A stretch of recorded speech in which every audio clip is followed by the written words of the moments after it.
વિશ્વ કિડની દિવસ નિમિત્તે વડોદરામાં Gujarat kidney and super speciality limited દ્વારા વિશેષ અવેરનેસ સેમિનારનું આયોજન કરવામાં આવ્યું હતું. આ પ્રસંગે કિડનીના દર્દીઓ અને તેમના પરિવારજનો મોટી સંખ્યામાં ઉપસ્થિત રહ્યા હતા. સેમિનારમાં નિષ્ણાંત તબીબો ડોક્ટર પ્રજ્ઞેશ ભારપોડા અને ડોક્ટર હાર્દિક ગજેરાએ ડાયાબિટીસ અને હાઈ બ્લડ પ્રેશરને કારણે થતા કિડનીના રોગો વિશે ઊંડાણપૂર્વક સમજણ આપી હતી. તેમણે ડાયાલિસિસ અને કિડની ટ્રાન્સપ્લાન્ટ જેવી જટિલ સારવારના ફાયદા અને ગેરફાયદા વિશે પણ જાણકારી પૂરી પાડી હતી. એ તો મુસ્લિમ પેશન્ટ હતું જેમને કિડનીની જરૂર હતી. એમના ઘરમાં કિડની આપવાવાળા તો હતા પણ એમની કિડનીમાં બ્લડ ગ્રુપ મેચ નહોતું થતું.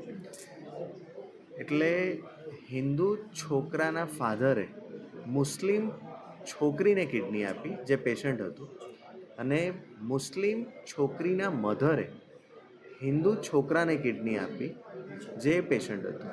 આ બંને ટ્રાન્સપ્લાન્ટ એક જ દિવસે એક જ સમયે થયા અને આજે બંને બે સ્વસ્થ છે.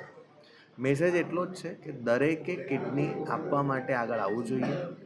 પોતાના સ્વજનને જરૂર ના પડે તો કંઈ વાંધો નહીં, પણ કેડેવરમાં જ્યારે આપણે જઈએ ત્યારે પણ ટ્રાન્સપ્લાન્ટ પ્રોગ્રામને પ્રમોટ કરવો